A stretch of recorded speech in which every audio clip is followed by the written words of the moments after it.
Hello everyone, today we will be talking about this. Now this is a transistor tester that I got for $8 on the Chinese Mafia's website, AliExpress. So what this does is that it can test transistors, and also resistors, capacitors, inductors, and diodes. So let's get right to it. First of all, it doesn't have a power button. If you once you insert your component to be tested, then press the start button, it'll power on for you.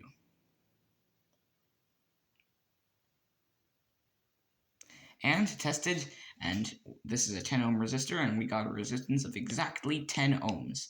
I noticed it says 1, 2, 3, and also notice these numbers that are over here, 1, 2, 3, 1, 2, 3, 2. These are, they are using a 14-pin zero insertion force, or ZIF socket, that basically allows you to easily insert your components and such.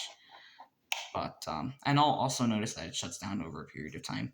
So since they only really need 3 pins, since the maximum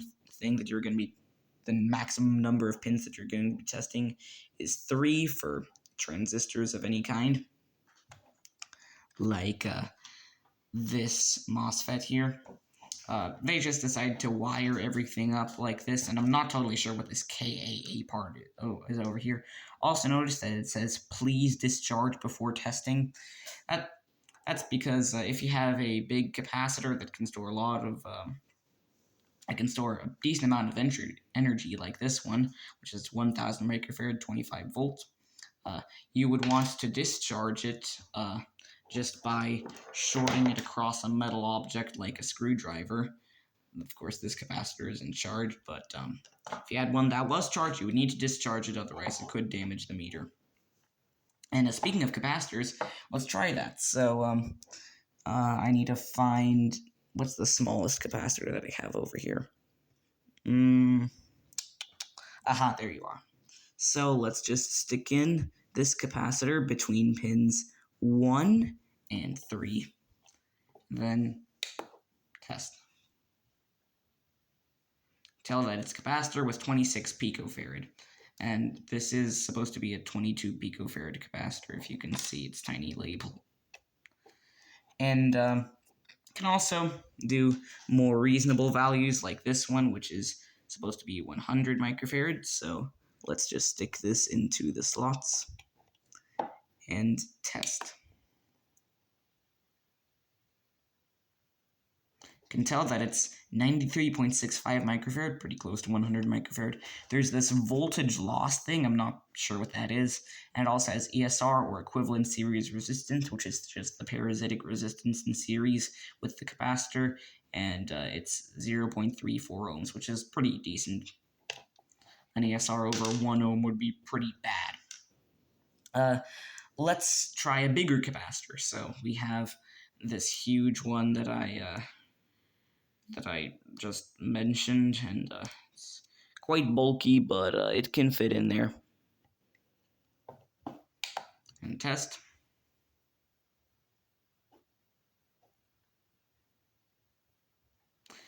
Can tell that it's a capacitor with capacitance of 10 point something millifarad, even though that it says it's 10,000 microfarad. That's the same thing as 10 millifarad. You can see a voltage loss of 1.6%, still not sure what that is, and ESR of 0.2 ohms.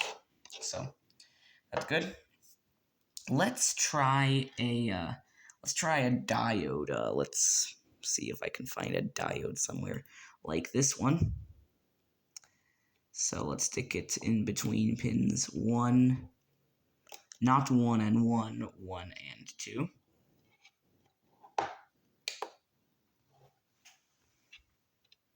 See that it's a diode with forward voltage of roughly 688 millivolts. And can also do diodes with much larger voltage drops, like this LED here.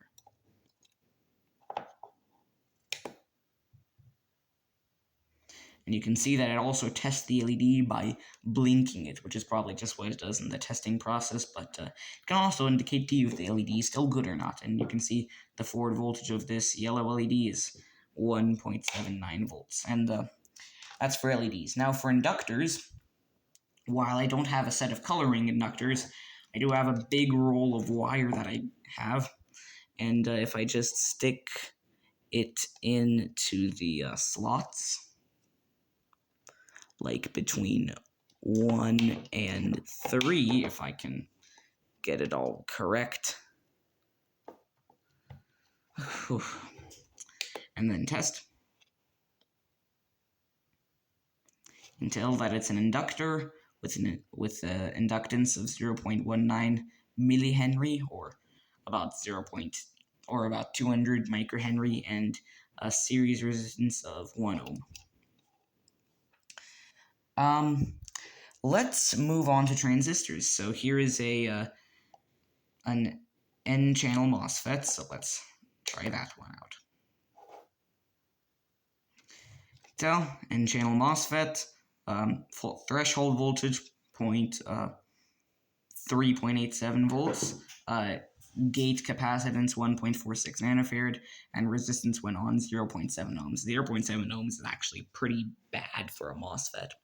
But despite having only one MOSFET around the house, I don't have a BJT in this room, and I have plenty more elsewhere, so let's try measuring a BJT. Here are plenty of semiconductor goodies to try out. So, we got plenty of goodies here. So, let's first try this BJT. So, let's plop it in there, close, then test. Tell that it's a BJT NPN transistor with an HFE constant of 262. I guess this is some sort of current that's needed to go into the base to keep the transistor on, and then a voltage drop of 634 millivolts, which is pretty understandable since the BJT is literally made of diodes. Here's another one that is probably going to be a PNP, although I'm not totally sure. I haven't checked the datasheet, and maybe it would help if I did this a little bit quicker. You can tell that it's a PNP transistor with a smaller HFE constant and different values for the current and thing. And tell you that it's a PNP transistor. Now, here's a mystery component that I had in my stash for a while, and let's try measuring that. It says that it's a BJT NPN transistor, but it's got some weird parameters. First of all, HFE is small, so that's weird. That's just weird. And then this current is also pretty small compared to the rest of them. And this UBE whatever value, voltage drop, that's a bit smaller too. So this is a small transistor. Here is a voltage regulator, and it's actually a small integrated circuit with a bunch of transistors. If you ever want to look up the datasheet for one of these things, and in fact I'll put a datasheet in the description. But if you look up the datasheet of one of these and see the schematic, you can tell that there are multiple transistors in here. So this is an actual integrated circuit and not just a single transistor like the rest of them are. So let's stick it in there and then test. It says that it's 2 diodes. The first one has a forward voltage of both are between 1 and 3, which is odd. It put 2 diodes for some reason. Well, probably because they're opposite directions, but this one says that it has a forward voltage of 804 millivolts and this one has a forward voltage of almost 5 volts, so ugh. Also, to be clear, this does not have any sort of replaceable batteries, as you can see by its lack of a battery door, but it does have a micro USB charging port, so I can just plug it into any sort of micro USB power supply, like this one, which is just connected to the base of my lamp, and if we just plug it in the correct way, the charging indicator lights up, and it charges. Simple. Anyway, that's about it for today. Bye-bye.